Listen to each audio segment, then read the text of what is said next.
दोस्तों नमस्ते, मैं सुशील कुलकर्णी, आप देख रहे हैं एनालाइजर न्यूज हिंदी।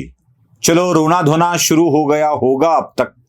अब तक छाती पीट पीट कर लोग रो रहे होंगे और यह भी दावा किया जा रहा होगा कि देश का सर्वोच्च न्यायालय भी अब आस्था का केंद्र नहीं रहा है, आशा का केंद्र नहीं रहा है।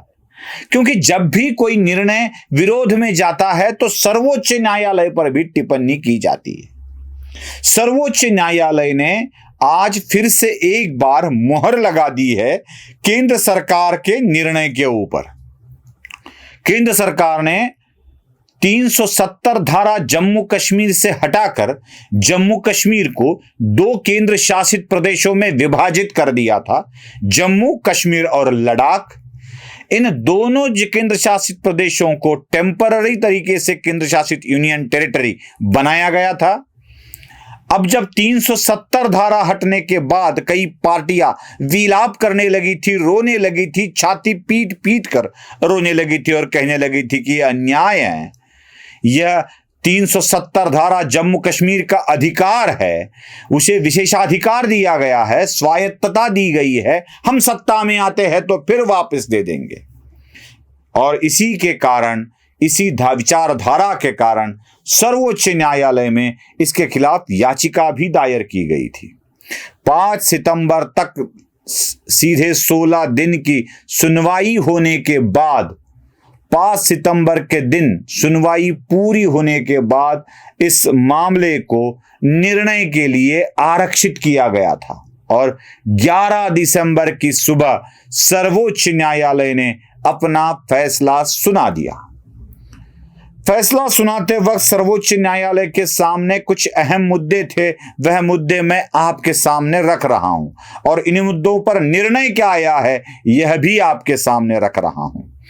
एक, धारा 370 अस्थायी रूप की थी या स्थायी रूप की थी जो जम्मू कश्मीर के लिए लागू थी, यह एक मामला था। दूसरा, विधानमंडल का, जो राज्य की विधानसभा होती है, विधानमंडल होता है, उसका रूपांतरण घटनात्मक कार्यमंडल में करना कितना उचित है या अनुचित है, इसके बारे में सुनवाई हुई थी।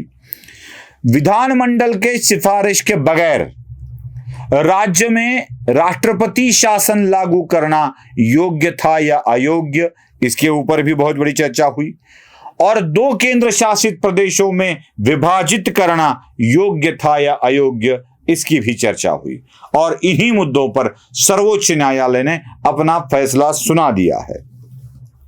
सर्वोच्च न्यायालय ने केंद्र शासित प्रदेश के करने पर एक बड़ा मुद्दा सामने लाया और कह दिया कि इस पर सर्वोच्च न्यायालय को निर्णय देने की आवश्यकता ही नहीं है, क्योंकि राष्ट्रपति शासन लागू करना और केंद्र शासित प्रदेशों का निर्माण करना, किसी एक राज्य के केंद्र शासित प्रदेश का निर्माण करना, यह केंद्र का अधिकार है और उसी के अनुसार केंद्र काम करती है।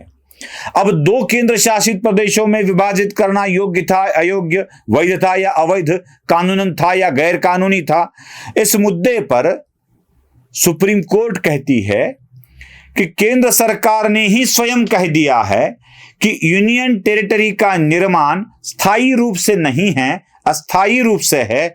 जब राज्य की परिस्थिति सुचारू हो जाए, व्यवस्थित हो जाए, तब फिर से एक बार पूरे स्टेट का दर्जा जम्मू कश्मीर को बहाल किया जा सकता है।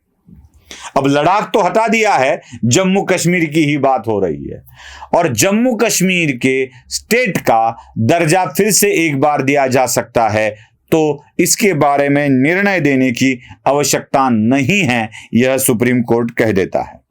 और एक बात, किसी भी विधानमंडल के सिफारिश के बगैर राष्ट्रपति शासन को लागू करने का नियम है ही नहीं। अगर राष्ट्रपति को लगता है कि किसी राज्य की व्यवस्था सुचारू हो, कानून और व्यवस्था चरमरा न जाए, वहां पर देश की एकसंधता को कहीं आघात पहुंच रहा है या कुछ और हो रहा है, तो राष्ट्रपति अपने मतानुसार वहां पे राष्ट्रपति शासन लागू कर सकते हैं। तो विधानमंडल की, राज्य के विधानमंडल की परमिशन लेने की आवश्यकता नहीं है या उनके प्रस्ताव की आवश्यकता नहीं है, यह भी सर्वोच्च न्यायालय ने बड़े साफ तरीके से कह दिया है। और साथ ही साथ यह बेबाक तरीके से कह दिया है कि धारा 370 संविधान का स्थायी हिस्सा नहीं है। तब की युद्धजन्य स्थिति और तब की व्यवस्था को लेकर कश्मीर को एक विशेष दर्जा दिया गया था और इसी दर्जे के अनुसार यह स्थिति, यह कानून का प्रावधान किया गया था। और जब किया गया था तब 370 अस्थायी रूप से था, यह स्पष्ट तरीके से कहा गया था। लेकिन हमारे यहां इसको समझेगा कौन? कौन समझेगा?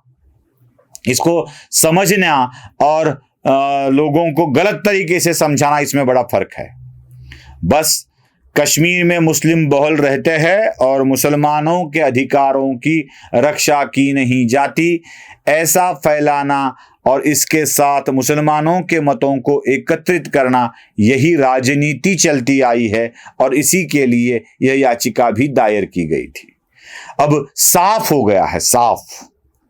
और ये बात बता दूं कि इस कोर्ट, सुप्रीम कोर्ट में जो जजेस थे उनमें खुद CJI, chief justice of India Chandrachud भी थे, गवई भी थे और सूर्यकांत जी भी थे। मतलब जे गवई जो जज है महाराष्ट्र के है, सूर्यकांत जी भी थे।